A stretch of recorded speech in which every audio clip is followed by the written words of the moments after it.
And now, it's that time of the week once again. Welcome to the Departure Lounge podcast with your host, Tom Whittle, your ticket to the home of aviation podcasts. Sit back, relax, and enjoy the flight.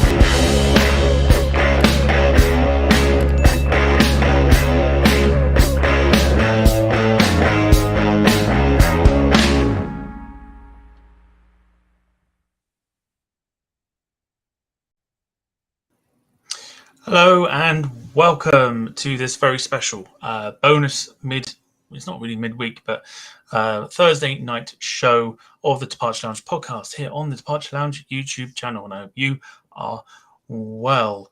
I know it's a little bit out of sorts doing on the Thursday, but any show is a bonus, hence why it's called a bonus show. My name is Tom Whittle, and joining me this evening is, of course, he's known as the Flying Brummie, if you follow him on social media, and is a Boeing 737 and a 787 pilot. So plenty to talk about this evening. Please join me in welcoming Hayden to the show. Hayden, very good evening to you. Thank you for taking the time to join us this evening. How are you? I'm very well, Tom. Thanks for having me. It's an absolute pleasure. I'm really looking forward to the show. Yes, very much looking forward to sort of having a chat with you and just seeing, pretty much trying to almost inspire as well some of the young folk that might want to kind of follow in your footsteps. No pressure then. No pressure whatsoever. Before we do, just quick housekeeping. We're here for around about an hour or so. So we'll try and get through as many questions and everything else as quickly as we can. But very quickly on the housekeeping side of things, we're on social media. They're all in the description below. You can find them down below to join us on Facebook, Instagram, or Twitter to keep up to date with what the show is doing. We have a merch shop, so you can have a look into some of the stuff that we have there. And because I'm literally trying to rush through everything, I've forgotten what I'm supposed to do. That's it. We have a petition to save the Cornwall Aviation Heritage Centre, of course, closed its doors for the last time so far on Monday. So we're trying to fight the good cause, nearly at 30,000 signatures. So please consider signing that to keep the fight going. And of course, if you wish to be a guest on the show like Hayden is this evening, get in touch with us and we'll get you on as soon as we can. Few hellos very, very quickly. We have Jack Rolls, who is our only mod for this evening. So hello to you. Matchet TV Live is there. Thank you to you for joining us. Lynn Keeble and Wayne Hartshorn as well. So let's get on to the show. So as I mentioned, whilst introducing you onto the show, you are a Boeing 737 and a 787 pilot. Just very quickly, how do the two differ from each other when you've stepped into a 737 and then next thing you know you're going into a brand spanking new aircraft? So it's a great question. So I'll start with the 737. So the 737 is a fairly old aircraft. The aircraft originally originated about 50, 60 years ago. Mm-hmm. In many ways, the aircraft applied today, including the MAX, stems all the way back from the 50s and 60s when it was designed through to now. So you'll notice on the 737, some of the systems are slightly older. It's not fly-by-wire. The 787 is fly-by-wire. So the 737 is effectively cables attached to hydraulic systems and pistons, which feel more kind of intuitive, I think is the word. There's more feedback. The 787 is fly-by-wire, so it's literally you kind of move the yoke and computers work in the background and send signals to flight controls, and it's very different. The 78, like the Dash 9, can be just shy of 250 tons, and it doesn't feel like it when it's fully loaded. Whereas the 7.3 maxes out just under 80 tons, and in many ways can feel a lot heavier because it's a bit more old school. In terms of flying the two, I quite enjoy the 7.3 more because it's more hands-on. So my background is fly beta, turboprop flying, so I relate to the 7.3 a little bit more through that experience. But the 7.8 is just it's a lovely plane to fly. It is the future. So yeah, very different aircraft, but lovely. Well, we'll jump more onto kind of the Flybe side of things shortly. Yeah. But for everybody sort of watching, how did you sort of, or when did that sort of light bulb strike for you to want to actually become a pilot? So, again, good question. So for any prospective pilots, I'd say this is probably the first question we'll ever get asked in any interview. Pretty much is, why did you want to become a pilot? And it's fair to say I've done a few pilot interviews over the years, and I still always struggle to answer this one. It's a bit of a cliche, so as far as back as I can remember, I've always wanted to be a pilot, to be honest. It was always kind of a far off dream. I never thought I'd get here, to be honest. So I suppose the only memory I really have is my dad was very into aviation. He was an air cadet. He was really into planes, so I kind of followed that path. And I was also a massive Star Wars geek as a kid. So genuinely, I loved all like the spaceships and all that stuff. And for any gamers on, watching this, my earliest memory is probably playing Star Wars Rogue Squadron on my mum and dad's dial-up modem computer back many years ago. And that's probably really where I got my initial kind of fix for flying. And I just kept an interest through the years. And I was very lucky in my early 20s when I was able to, I'm sure we'll come on to later, in terms of follow the path to become a pilot. But yeah, it's very much been from a very young age and just stayed with me through the years as something that's always been there in my life. I just kind of followed it through. In terms of we sort of speaking obviously on social media and stuff about sort of like the training side of things, like can you sort of take us through just sort of what it involves for anybody that might be sort of looking to go down that path in the future? So I probably get asked this question the most out of all the questions people kind of ask me, and actually it's quite a hard question to answer because the training spectrum is very, very broad. I mean, I've been at the training system now for probably about 6 years, so it may have changed since I left flight school. So in my own personal circumstance, I went through an MPL cadetship, so a multi-crew pilot license. So this is slightly different to maybe the whitetail, which is what most people probably used to. So I'll probably chat about the MPL a bit first. So in terms of how I started, I used to work for DHL as an operations graduate at university in a warehouse. And I couldn't really afford flight training whitetail route because it's a huge amount of money. And I was online one day on one of the flight schools, and the Flybe MPL cadetship popped up, and I applied and did the application, did the process, got through, and got the training slot on the Flybe MPL scheme. And what an MPL scheme is, because people say to me, "What's the best route?" And for me, I'd say the MPL route, because an MPL ties you to an airline from day one. So if you go whitetail, or the standard kind of normal, fully integrated route, you have to apply to an airline at the end. Whereas with an MPL route, there is an airline at the end that's offering you a job on completion of your flight training. I mean, I can talk about differences between the two, but probably the three main routes through flight training are modular. So that's basically where you pay for it yourself on a longer process. So a lot of guys and girls will do modular these days because it's cheaper.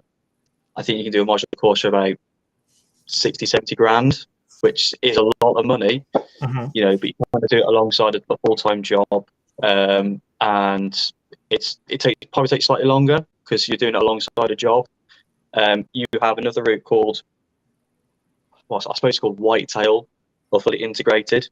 Now, these are the folks that go to a flight school, give them a load of cash, and they will take you from day one all the way through to being able to apply to an airline.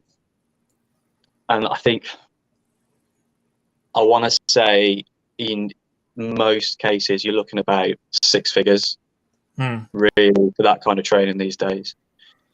And then my route, the NPL route, which is slightly different.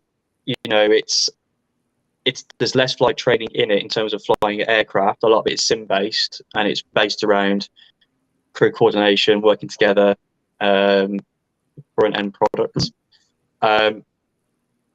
I'm not sure I want to explain it because honestly, the question is so broad. You can go down all sorts of rabbit warrens and all sorts of tangents. But the best advice I can give to someone initially is do a little bit of research first. Look into modular, fully integrated, or NPL or cadetship, and see which one you think is best for you at the time. And then it's probably best to come and ask me about it, because then I can focus more on the route you want to take, and maybe talk to people I know and see if we can come up with some kind of ideas. But yeah, that's probably a very roundabout way of not really answering the question. No, I think that's fair enough. I mean, like you say, you just once you've kind of got an idea for the route you want to go down, it's obviously easier to explain rather than giving all these options that might not make say a lot of sense to somebody just trying out. But if you research it first, obviously it's easier to help out, isn't it? We'll go across to comments first. We got one here from Dave Ward. So hello to you. He says, hi Hayden, long time follower of your adventures. If you weren't a pilot, what do you think you'd be doing? So hello Dave. I know Dave very well. So if I wasn't a pilot, I would probably be a police officer. So one of the things I did at university is I joined West Midlands Police as special constable. It's basically to build a CV towards going flying. But I really loved what I did. I think it's an amazing thing for anyone to go and do, to become a special constable. You build a great CV, you make great people.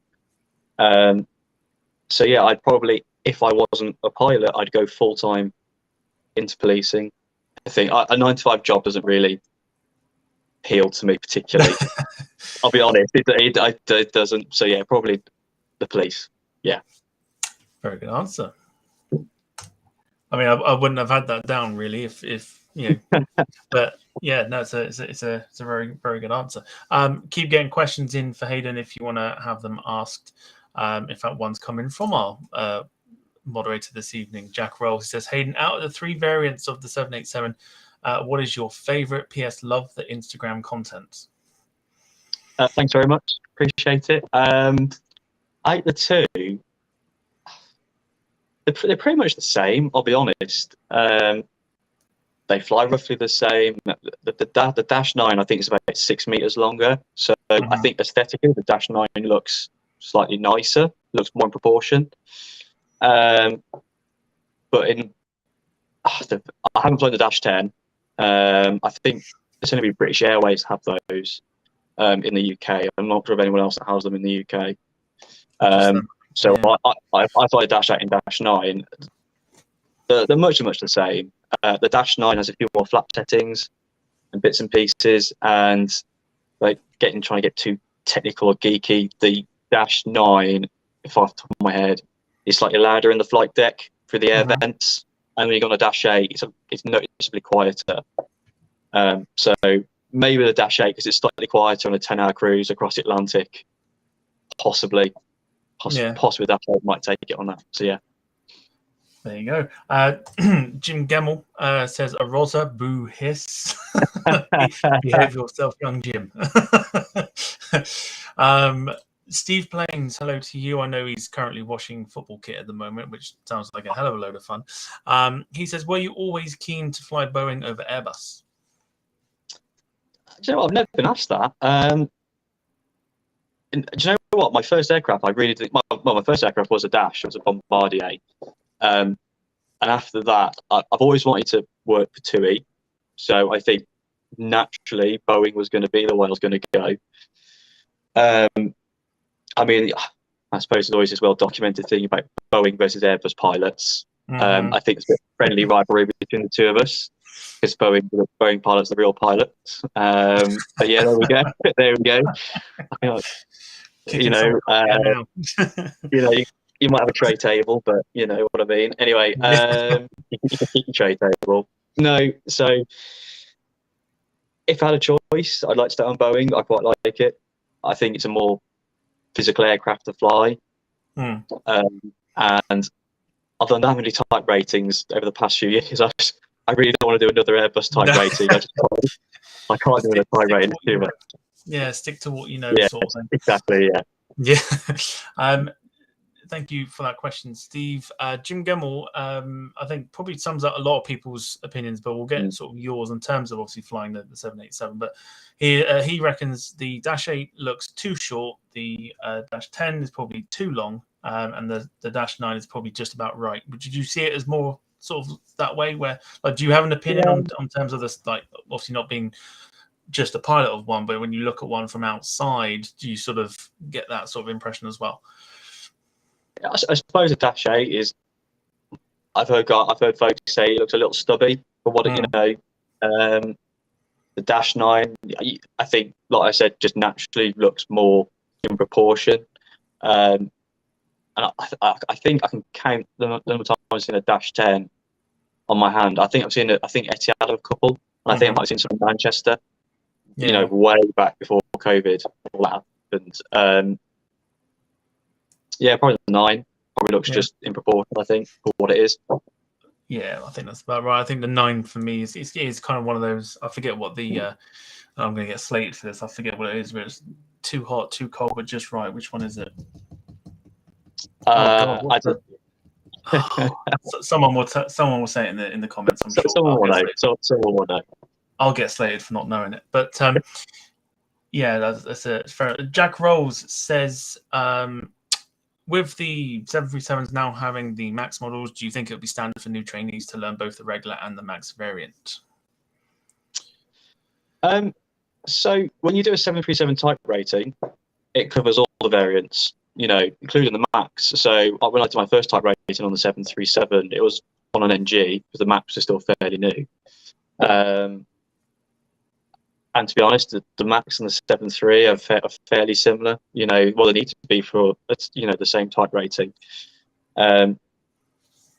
We have to do MAX modules now on top of the NG, which is fair enough. So I guess it already has been included and integrated into the 737 light training. To be honest, so it's kind of already integrated. So there's no need really to learn a system that's already there, I guess. They're mostly the same, and the differences are they're not massive, to be honest. You know, it takes a little bit of reading, but once you've kind of, you know, read the both of them and you're flying them fairly regularly, you know, it's much of the same. Yeah, I mean, sticking to that sort of question, I think those that follow you on social media will know who you work for. Obviously, we can't mention that. Is it something that you might be looking to do sort of down the line, or are you happy to kind of stick sort of with 737s and sort of the new gen as opposed to the MAX? I'm quite happy flying both types. It's there's challenges to both. You know, a short haul 737. The last summer we've just had has been intense. It's been very busy. You know. And then going back onto long haul, slightly more relaxed, slightly more, you know, it's just a more relaxed way of life. Yeah, I'm happy doing both. And also, the nice thing about the 787 is that it's a joint rating with 777 as well. So my license at the moment, I've got 737, 787, 777. So it's always handy to have as many ratings as you can on your license. Yeah. It's like, just in case. So yeah. I'll probably try and keep both going for as long as I can. So yeah. No, that's fair enough. Wayne Hartshorn is asking, is the 737 geared up for hard landings, as 737s always seem to come in hot on landings? All aircraft are geared to have a positive touchdown, I think is the PC way to put it. I've been there. I've tested landing on a couple of occasions. So yeah, they're tested to crazy limits, far beyond really what you'd experience on the line. I mean, you see videos online of hard landings, normally at Birmingham Airport. To be honest, it's normally a dash sideways in Birmingham in a storm, that kind of crazy video. But you know, the 737 gear is pretty good. The cabin crew will tell you about the heavy landing before the gear does, so don't worry about that. Yeah, I mean, I find the 737 easier to land than the 787, if that's the thing. You know, the 737 I feel is more intuitive to land because it's, I don't know, it just seems easier for me. But yeah, the 737 is geared up for heavy landings, as you know, like any other jetliner, really. That's fair enough. I think that was probably directed to a particular Irish airline. I couldn't possibly comment, Tom. I could not possibly comment. No. This is why I'm not mentioning them, just in case. Thank you for that one. MaxJet TV Live is asking, what's the best thing about your job as a pilot? Best thing about my job? In many ways, it's a hobby, not a job. I mean, I think you can ask many pilots and they'll say, you know, you can't have this much fun at times and call it a job. I mean, don't get me wrong, there's days where it is a job. The best thing about it is the people you work with are amazing.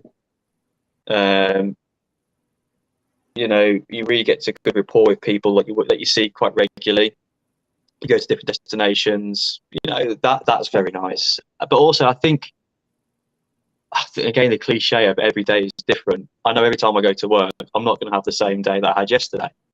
And I think it's a good thing because, you know, you're constantly learning as well. I've only really been in aviation properly about 6 years. You know, 2 of those years were COVID, so I've only really done about 4 years. I've got about just shy of 3,000 hours, so I've got about 1,500 Q400 hours, around 1,500 jet hours. So I'm still pretty green in my early career. So again, I'd probably say every day is different, and also just the amount you kind of learn along the way, and you kind of progress as you go through your career. I think it's quite nice. It's one of the cool careers where you can really kind of see where you come from day one all the way through to where you are now, and see how far you've kind of managed to achieve. Sounds a bit cheesy, but it is what it is. Yeah. Obviously, you mentioned obviously the 2 years of, you know, your time in aviation being in the, you know, we call it the COVID era. How did you? I mean, you don't have to answer it, but how did you find that from a sort of a pilot's perspective in terms of maybe numbers on aircraft sort of thing? Like, for many people that might not know, is there any way you can kind of tell us what it was kind of like? As a pilot, it was a rough time because your life kind of stopped, to be honest. It literally, in many ways, kind of stopped overnight for many of us.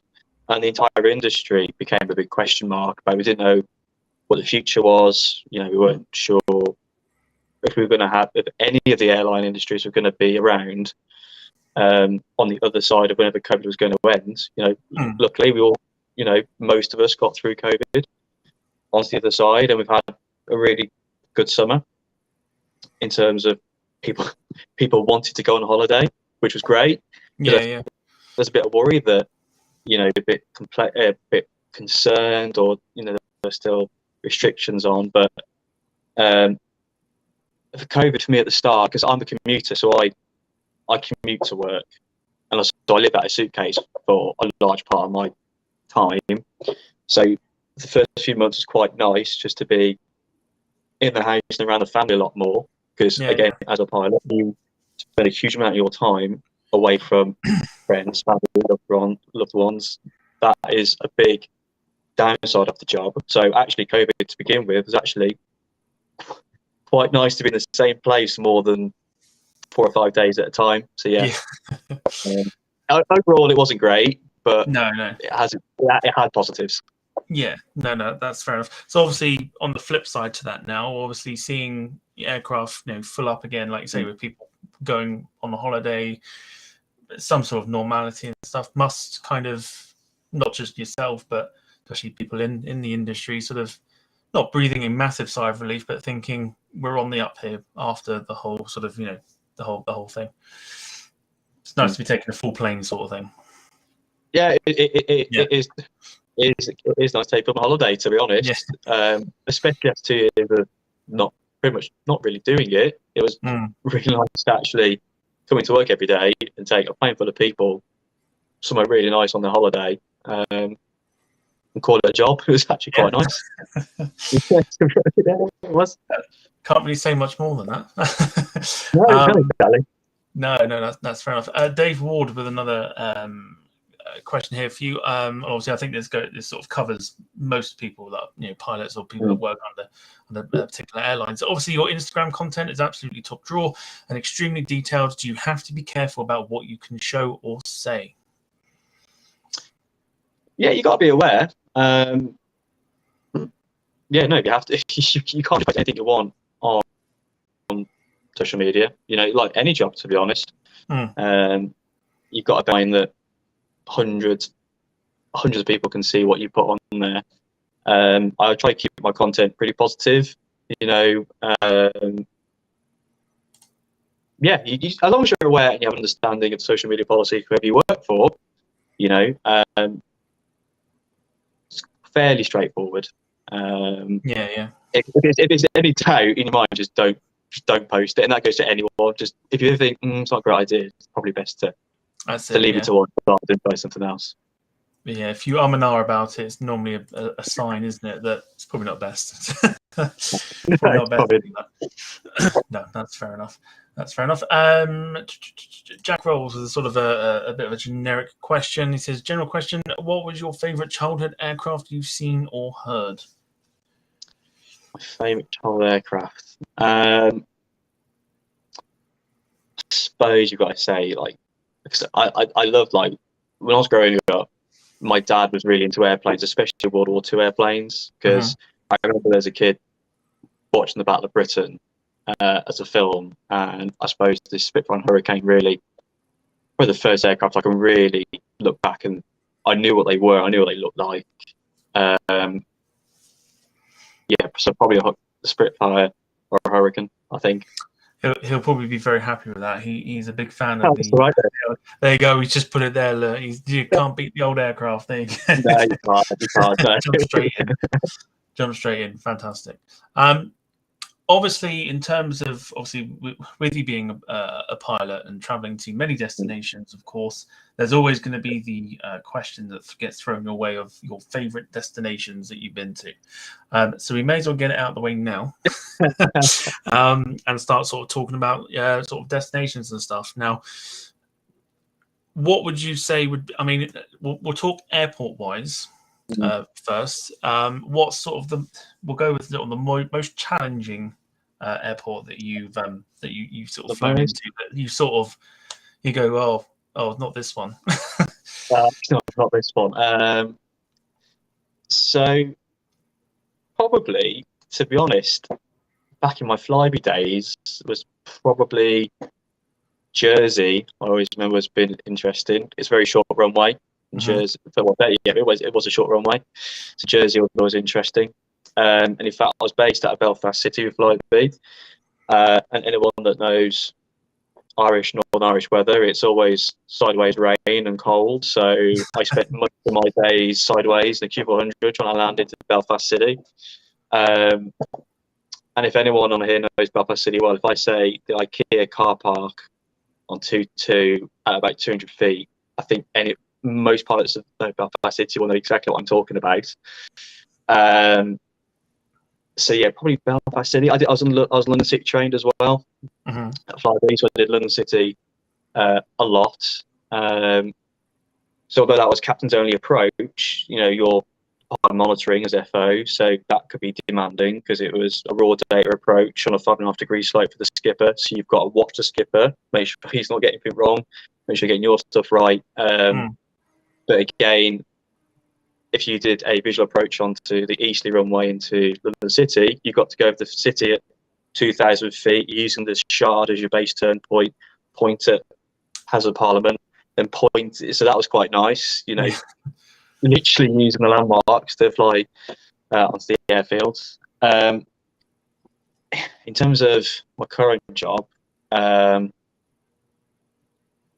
that I really... Some of the Nordic airports can be challenging in the winter because it is Nordic weather. Of course, yeah. So it takes a bit more reading in terms of cold weather ops. So when you got cold weather ops combined with low vis operations, combined with a full aircraft, that gets interesting. So that becomes a day where it becomes a job rather than a hobby, I suppose you could say. In terms of airports, I kind of sigh at. It's not really anything I really sigh at, to be honest. There's harder airports to land into. So, for example, Skiathos, Funchal, where else have I been? Santorini. Mm-hmm. So those are captain-only landings. So those are probably harder just because it's a harder airport to land into. But I wouldn't say there's anything in particular I roll my eyes at or think, oh, God, not this. I can't bother today, kind of thing. There's nothing really that stands out to me. Yeah. No, that's fair enough. So on the flip side, then, any favourites? Barbados. That's probably one of my favourites. So it's a fairly short long haul trip for us. It's about just under 8 hours if the wind's in your favour. By a smidge under 8 hours, which is fairly short for a long haul flight for us. And also the runway's nice and long, and it's the trade winds. It's always going to be a 10 or 20 knot headwind down the runway, and it's a massive long runway, so you can always try and get a really nice landing out of Barbados because you've got the room for it. Other airports, I quite like Reyes because it is an hour and 45 minutes flight time from Birmingham, so that's quite nice just because it's nice and short. Quite enjoy Reyes. But Naples is quite cool because you are landing next to Mount Vesuvius. So as you're on the approach, Mount Vesuvius is just off to your left. So that's quite cool. The departure can sometimes take actually over the volcano itself. So that could be quite a cool little airport to go to. And other places, Santorini is lovely. Call it Santorini. Really nice little island. If anyone's looking to go on holiday, I really recommend Santorini. It's gorgeous. The airport, again, is a captain-only landing, so it's slightly harder to land into. But in terms of somewhere to fly into, it's pretty cool. Santorini itself is it's I believe, a top of a massive kind of non-dormant volcano from millions of years ago, sticking at the top of the ocean. So that's quite cool. But yeah, that's probably my main ones I look forward to when I see it pop on my roster. Yeah, no, that's fair enough. Obviously, we'll come back to sort of destinations in a second, but you mentioned obviously about first starting out with Flybe, of course, or the old Flybe now, as they're sort of unfortunately known as.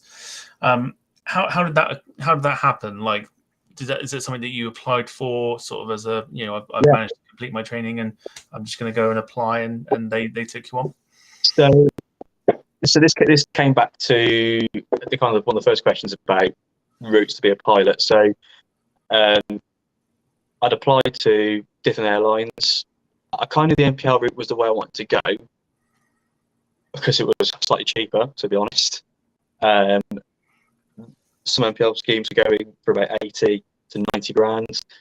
The Flybe one that I saw was part sponsorship, so that brought the cost down a fair bit from what it could have been. So, like I said, I was in DHL on one of my lunch hours, and I happened to see on, I think it was the CTC website back in the day, Flybe was doing an NPL program, so that I put my application in, and about 2-3 weeks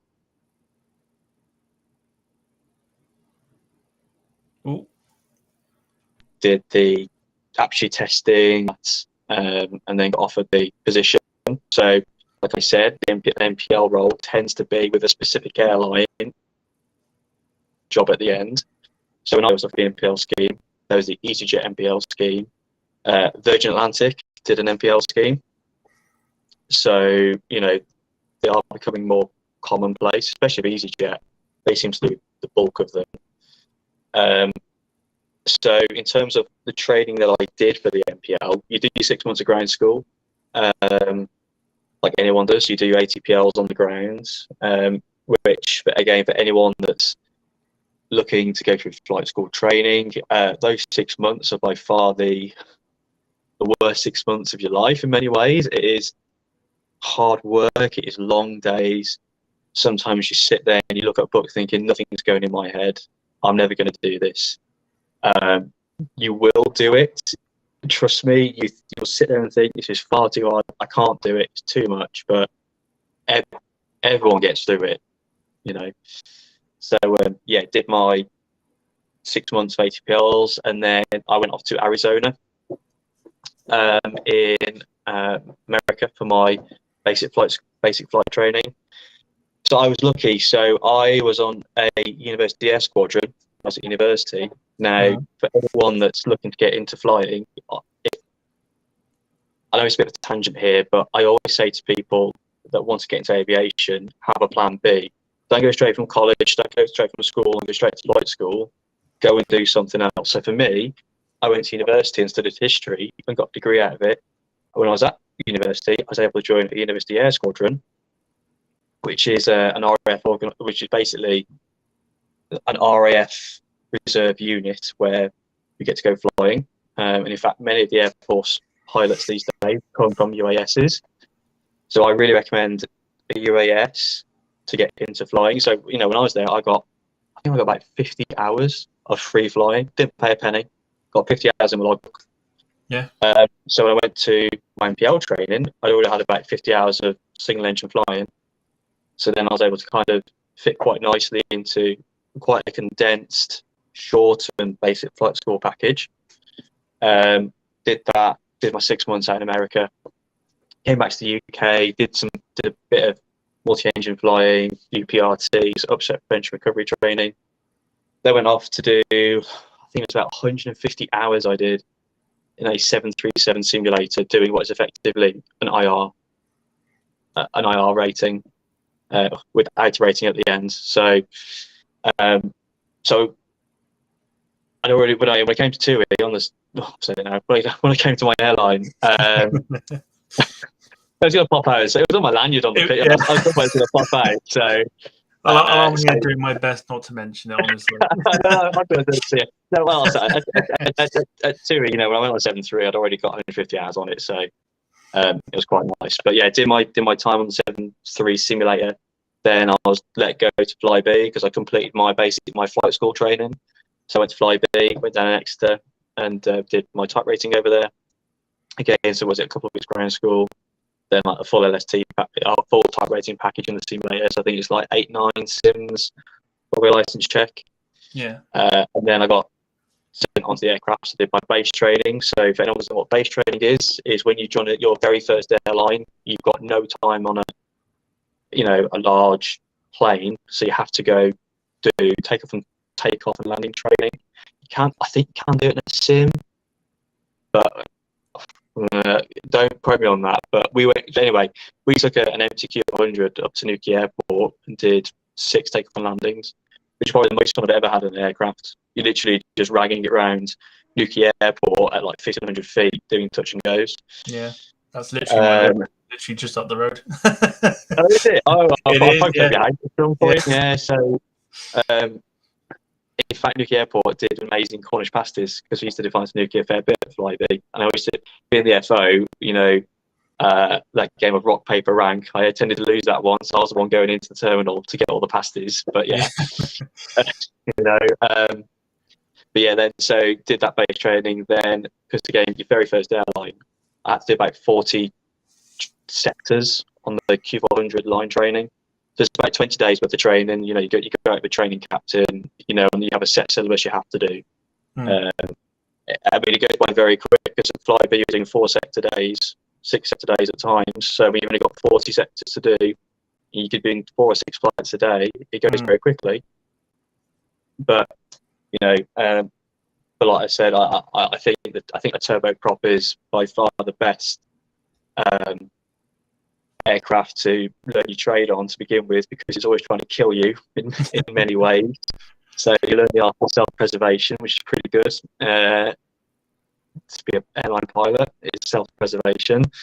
But yeah, you know, Flybe was an amazing airline. I really enjoyed my time there. I only really left Flybe just for career progression, I suppose you could call it. But you know, great airline, great people. As much as people didn't like the dash at times, I really enjoyed it. You know, I had such fun on the plane. But yeah, it's I really look back on fondness of my time at Flybe.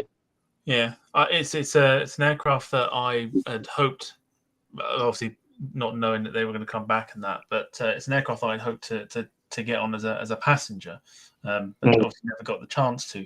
I imagine it's quite fun to fly as a pilot. Yeah, it's at times. It is. It was fantastic because 100 no water throttle for a start, so it was always manual thrust. So on the jets, you pretty much have the auto thrust in, auto throttle, call it auto throttle, pretty much the whole time really. Whereas on the Q400, it was no, you're going to do, you know, and you were doing. You could fly, you know, you had some captains that were great. You could literally fly manually, so no auto throttle, no autopilot from takeoff, the whole cruise, and you could land with not even putting the autopilot in. So that was really nice. I honestly had such fun on the thing, doing visual approaches, because the nice thing about a turboprop is it's far more easy to control in the descent. You know, a jet's very slippy. You know, a turboprop is more forgiving in that sense. You can kind of move the props to like being nice and fine. It's a big, thick, like basically dustbin lids, so you can drop out in the sky, do visual approaches. That's fantastic. So yeah, I'd always say for anyone looking to go into aviation to begin with, try and get into a turboprop airline. You know, I know there's a bit of a stigma that it has propellers. You know. You know, it's a job. Take it for a start. But yeah, a lot of the airlines, I think these days, especially the bigger airlines, look at people who've had turboprop time.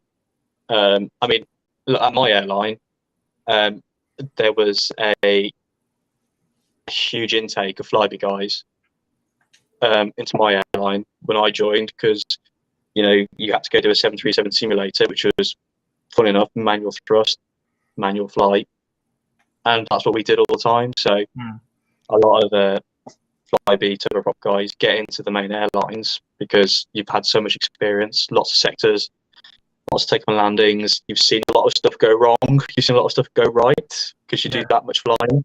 So yeah, it's great to see them back as well. I think I just say that it's great to see Flybe come back.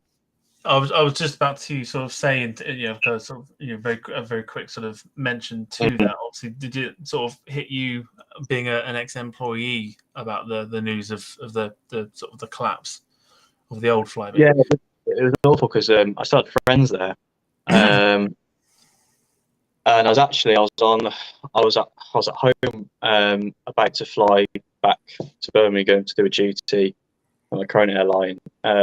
The following day, and then I got a text off a couple of my friends going, "Have you seen this about Flybe?" And I was like, "No." And I checked, and I was literally about to see Flybe was going to go bust within the next 2 hours or so.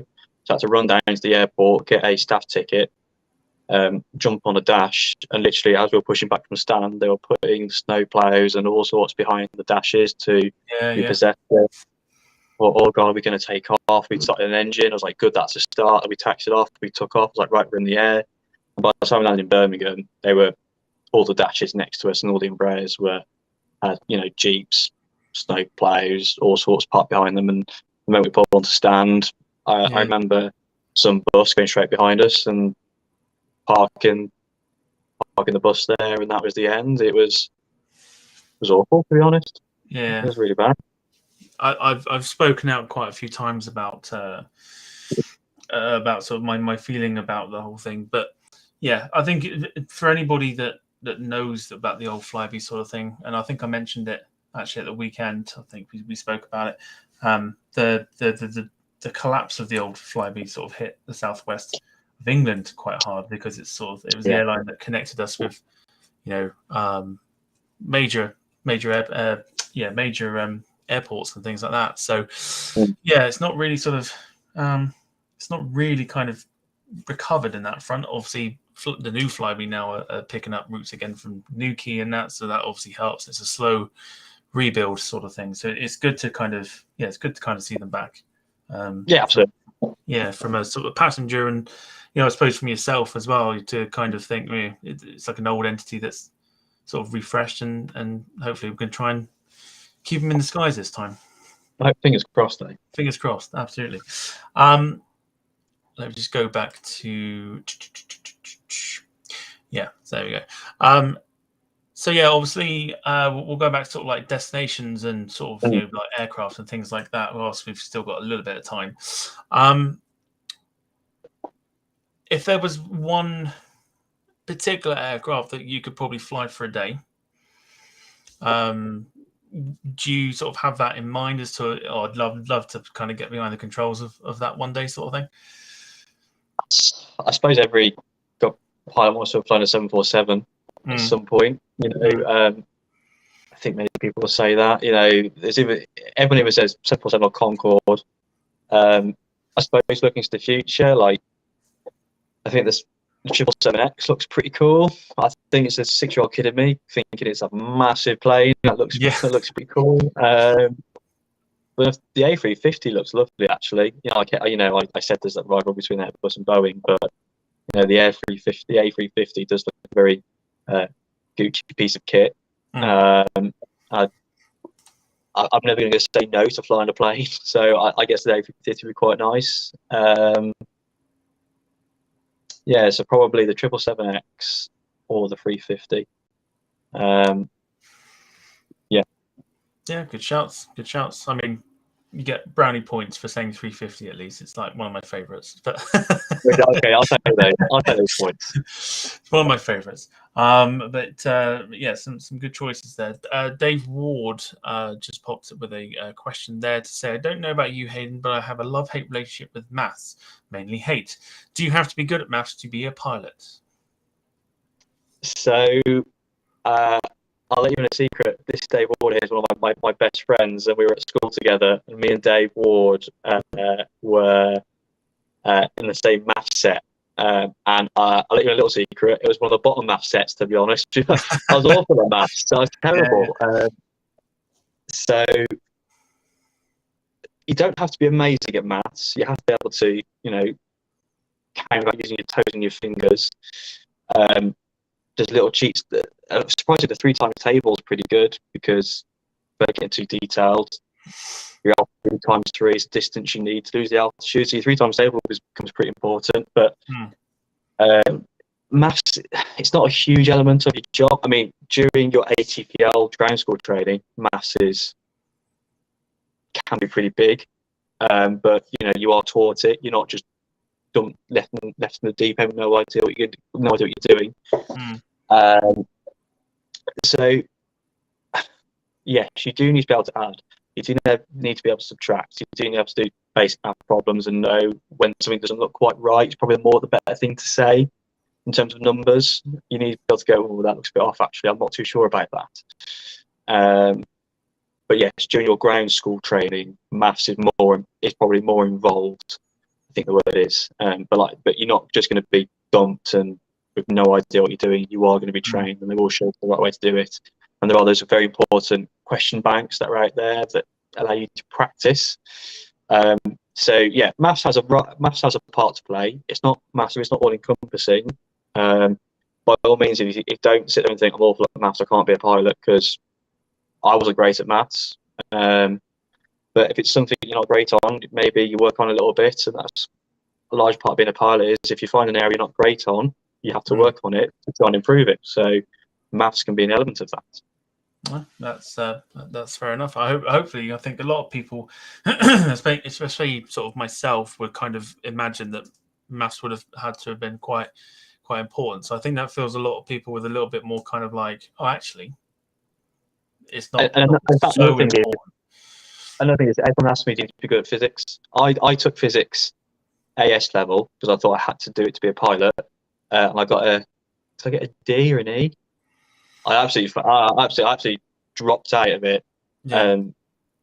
I'm sat here now. You know, honestly, don't like you have to do physics A level to be a pilot. You don't, because I did it. I fell on my face, to be honest, trying to do it, and you know, it hasn't held me back in any way. So, you know, yeah. No, that's fair enough. Sort of lastly, then, whilst we've still got a little bit of time before we begin to wrap up our hour-long show, sort of your next destinations that you're heading off to. What are you looking forward to the most? Also, in terms of time, I've got probably I'll probably go till 9 if that works. Yeah. Whatever's easier for you. Yeah. I mean, by the time we end up wrapping up, it'll be 9 o'clock anyway. Oh, okay, that's fine. No problem. So, where am I going in the future? So, I'm off to Florida next week. So, I'm off to Melbourne, which is one of our airports in Florida. And after that, I've got a Barbados and a Montego Bay in Jamaica, which I'm quite looking forward to. And then in the winter, in December, I've got some leave and I'm off to Cancun. Very nice. And then I'm doing some Nordic flying as well. So, you know, Nordics in December will be proper winter flying. You know, going from minus 10 to 10, 15 degrees in one place, going to somewhere else that's 30 degrees. Yeah. The following day, trying to pack your suitcase for that is going to be pretty challenging. From potentially minus 15 to plus 30 can be pretty challenging. So yeah, yes, that's pretty much where I'm going. No, very nice. And obviously, stupid question. You are based out of Bournemouth. Let's say Bournemouth. Then why is it in my head? I'll go again. Birmingham. Yeah, that's fair enough. So anybody that caught the slight slip of who you're a pilot for, you know where he's going now. So keep an eye out. That's fine. Right. Yeah, like I say, we tend to try to wrap up very quickly, but it never happens. But just one very quick question. I've got. There's no screaming or crying from out there, so I've got time to think. Yeah, hopefully it stays that way. Jack Rolls is asking a quick question. Are you a football fan? I'm sure if you ask many of my friends, I'm probably not a huge football fan. I'm atrocious at FIFA, but I'm from Wolverhampton originally, so Wolves are probably the team I support and I follow mostly. I tend to find in my current life, family and job, I don't get a huge amount of time for sport these days. I don't get much time for anything else other than my family and my job these days. But yeah, I suppose Wolves would be the team I'd tune into match a day and try and watch those when I can. So anything's better than Man United. That's the main thing. I could not fucking comment against Tom. I am, you know, I'm unbiased. One of my best mates is a Man United fan, so I'm trying to be all PC. Yeah, say no more. Say no more. Jack Rolls is then saying, I'd rather not say who I support, but I will. He's a West Ham fan. Someone's got to be. Someone got to be. That's it. Yeah, someone's got to be. Wonderful. All right. So we'll start to wrap the show up. Part of the show, and I've completely forgot to mention this to you because obviously we were trying to get the show going and that. It's part of the show now where we sort of do some shout outs to friends, family, loved ones, etc., just as a little sign of appreciation at the end of the day, sort of thing. And I'm going to put you on the spot, unfortunately, so sorry about that. If you want to do some shout outs, lists can be as long as you like. If you want to do some shout outs, you can. So my family are probably my first big shout out because they put up a lot of my coming and going, a short notice, and to run a house to go do a duty. So, from my family's the big shout out for that one, and their patience with me is angelic at times. Also, probably the other shout outs would do from my best mates back home. Dave, Cal, Ben, Nick, Tom, Ollie, Dorsey, Chris, all the guys, they know they all are. Because my job keeps me away from them an awful lot. Because it's the nature of the job, it's very short notice. Trying to plan things in advance is a nightmare. Yeah, that's probably my big shout outs, and thanks for putting up with all my short notice, sorry, can't make it texts. I appreciate that. I imagine it's quite hectic to kind of even plan a social life when you're sort of got so much going on for you. Yeah, it's a challenge. You make it when you can, but the job becomes a very encompassing part of your life. And like I'd always say that to anyone wanting to look into getting into this job is the job becomes a huge central part of your life, and often your life has to fit around it, which can be challenging, but it's just something you have to kind of learn to adapt with as you go along through your career. No, that's fair enough. I'll do some very quick shout outs. First one to everyone that's watched this evening. I know it's sort of maybe caught a few people by surprise, even though it was sort of slightly advertised, but not. It's weird doing it during the week, because normally I plan around my work because it's so unpredictable. But it's been a quiet week, so it was good timing, I think. So shout out to everybody that's been watching this evening. Everyone that's dropped a like on the stream as well. To you, Hayden, for obviously spending some time with us this evening, and for even agreeing to do this. So big shout out and a big thank you to yourself. And let's have a look here. I don't know what Jack Wells was on about, but I'll do it anyway. He says, shout out to Luca for having a cricket bat smacked around his head as a youngster from me. Sorry, Luca. I don't know who Luca is. All I know is Jack's a big fan of cider, so I've got an idea he may have had some. But whoever Luca is, Jack's apologising for smacking you in the head with a cricket bat. As you do. That's for these days, to be honest. If anyone else has got any apologies that we know nothing about, pop them in the chat. We normally do a bit of food chat, but we're saving that to the it's his brother's mate. Fair enough. Why you feel the need to apologise, I don't know. But yeah, we normally do some food chat as well, but we're saving that for the weekend. Otherwise, we will literally be here all night, and we can't do that. Right, yeah. So we are back on a Sunday, doing what we said last Sunday, which was the little game that we play of Rate My Liveries with Paul from Living at Large Aviation. So it should be a lot of fun there. You may not have seen it, but it's quite savage at times. People pick liveries that they call their favourites, and sometimes you get people that will outright call them out for picking it to start off with. Or if you're Jack Rolls, you'll pick a favourite livery of yours and rate it a 2 out of 10. So that's that's Jack Rolls for you. So, but yeah, we won't let him forget that in a hurry. Anyway. We are going to say our goodbyes. We're back 7:30 on Sunday, so a few days' time. Hayden, if you'd like to say goodbye to those that are watching, and of course I'll say bye to you, and safe travels in the future. Thanks so much for watching. I appreciate your time. I really appreciate it.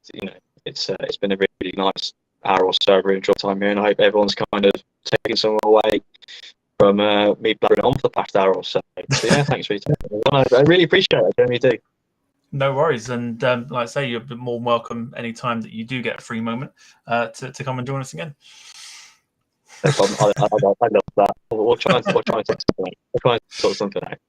No worries. I'll let you go, and I'll wrap the show up now. So everyone's saying safe travels in the chat as well. So all the best. Thank you, everybody. All right, there he goes. Hopefully everyone enjoyed the show this evening. As we say, we are back Sunday night, 7:30 p.m. For Rate My Liveries. with Paul from Living at Large Aviation.